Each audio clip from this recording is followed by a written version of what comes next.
স্বাগত জানাচ্ছি আজকের ইন্টারন্যাশনাল আড্ডায়।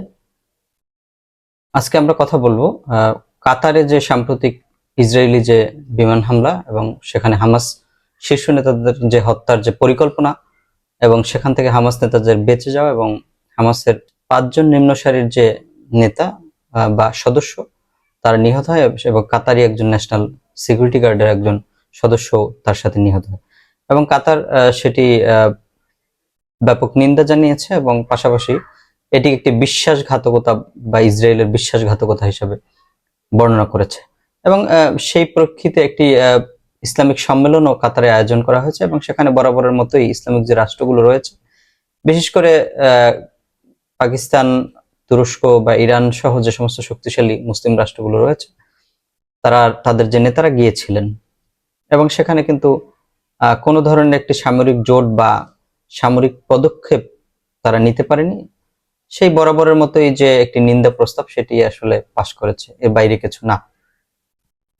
এখন আমরা একটু দেখি যে আসলে কাতারের কি সামর্থ্য আছে ইসরায়েলকে পাল্টা প্রতিঘাত করার বা একটি সমুচিত সামরিক জবাব দেওয়ার। বাস্তবতা হচ্ছে সেটি নাই কাতারের, কারণ কাতারের আসলে যে এয়ার ডিফেন্স বা আকাশ প্রতিরক্ষা ব্যবস্থা পুরোটাই দেখে মূলত তার কথিত প্রভু আমেরিকা এবং আল উদেইদ বিমান ঘাঁটি, যেটা সবচেয়ে মধ্যপ্রাচ্যের সবচেয়ে বড় বিমান ঘাঁটি আমেরিকার, এবং সেই ঘাঁটি থেকে আসলে মূলত কাতার ছোট্ট একটি দেশ এবং তাকে পরিচালনা করা হয়। এবং বলাই বাহুল্য, আমেরিকা যাই বলুক, এখানে ইসরায়েলের যে হামলা সেটি কিন্তু পরিচালিত হয়েছে আমেরিকার গ্রিন সিগন্যালের মাধ্যমেই। এবং এই ইসরায়েল এই সাহসটি করতো না যদি না আমেরিকা তাকে সবুজ সংকেত না দিত।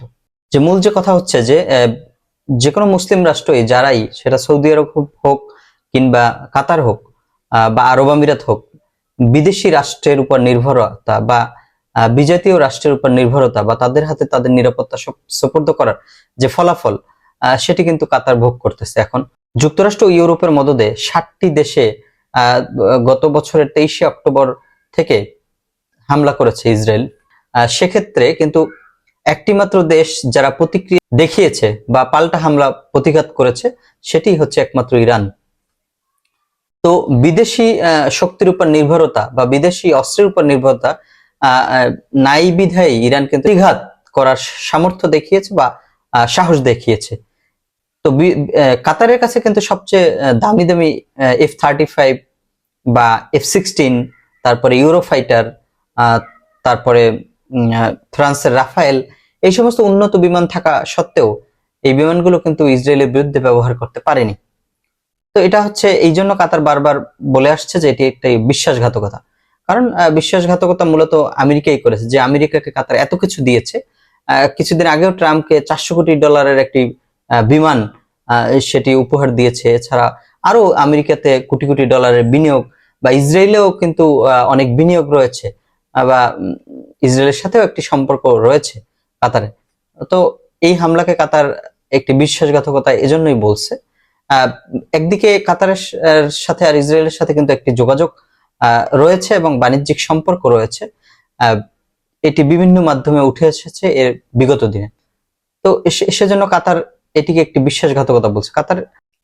কাতার নামকাওয়াস্তে একটি ব্যবস্থা, পাল্টা ব্যবস্থা বা একটি প্রতিক্রিয়ামূলক একটি প্রতিক্রিয়া দেখিয়েছে গতকালকে। সেটি হচ্ছে যে কাতার এয়ারওয়েজের যে পার্সোনাল যে বা নিজস্ব ম্যাপ, সেখান থেকে ইসরায়েলকে বাদ দিয়ে সেখানে অধিকৃত ফিলিস্তিন শব্দটি অ্যাড করা হয়েছে।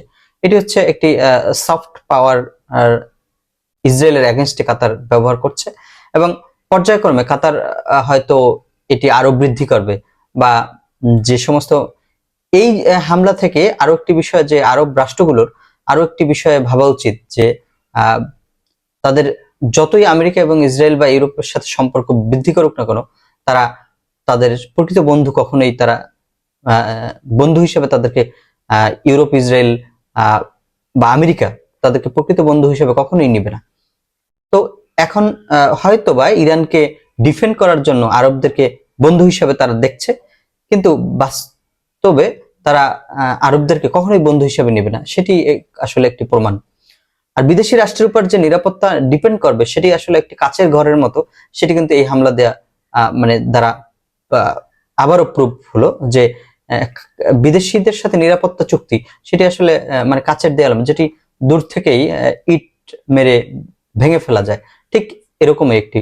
এবং এটি ভাবা যায় যে সমস্ত আরব রাষ্ট্র মিলেও, যেখানে গালফ কান্ট্রি গুলো রয়েছে তারা মিলেও এটি কাতারের মতো একটি দেশের উপরে হামলা, সেটির একটি পাল্টা প্রতিক্রিয়া দেখাতে পারছে না। আর ইরান কিন্তু তার নিজস্ব যে সামরিক প্রযুক্তি সেটির উন্নয়ন সীমা এবং আমেরিকার নিষেধাজ্ঞা সত্ত্বেও ইরান তার নিজস্ব যে সামরিক প্রযুক্তি সেটি কিন্তু উন্নয়ন করেছে এবং তার ক্ষেপণাস্ত্র শক্তি উন্নয়ন করেছে, এবং সেটি দিয়ে কিন্তু পাল্টা জবাব ইসরায়েলকে দিয়েছে। তো সেটাই এখন আরবদেরকে নতুন করে ভাবতে হবে যে আসলে ইরানকে শত্রু হিসেবে না দেখে ইরানের সাথে কোয়ালিশন করে এবং তুরস্ক বা মিশর মিলে ইসরায়েলের বিরুদ্ধে একটি পাল্টা সামরিক কোয়ালিশন গঠন করতে হবে, এবং তাহলে ইসরায়েলকে একমাত্র ঠেকানো সম্ভব, আদারওয়াইজ ইসরায়েলকে মোকাবেলা করা সম্ভব না। এবং ইসরায়েল কিন্তু এই হামলার পরে আবারও হুমকি দিয়েছে যে যতদিন হামাস নেতারা সেখানে থাকবে তারা আবার পাল্টা হামলা করবে। তো সেক্ষেত্রে বোঝা যাচ্ছে যে ইসরায়েলকে আসলে থামাতে হলে কাতারের যে নিরাপত্তা ব্যবস্থা বা সিকিউরিটি সেটি অন্যভাবে কাতারকে চিন্তা করতে হবে। তো এভাবে হয়তো কাতার পর্যায়ক্রমে আরো তাদের কূটনৈতিক যে চাপ সেটি ইসরায়েলের উপর প্রয়োগ করবে, কিন্তু সেটি কিন্তু যথেষ্ট নয় ভবিষ্যতে। এবং ইসরায়েল সারা মধ্যপ্রাচ্যেই আরব রাষ্ট্রের পরবর্তী টার্গেট হতে পারে তুরস্ক, তারপরে হতে পারে সৌদি আরব, আরব আমিরাত, এরা হতেই পারে, এবং সেটি পর্যায়ক্রমে অবশ্যই ঘটবে। এবং সেটিকে রুখতে হলে এবং সমন্বিত একটি পদক্ষেপ দরকার। এভাবে দায়সারা প্রতিবাদ বা দায়সারা একটি বিবৃতি দিয়ে ওআইসি বেশি দিন পার পাবে না। তো আজকের মতো এখানেই বিদায় নিচ্ছি। আল্লাহ হাফেজ।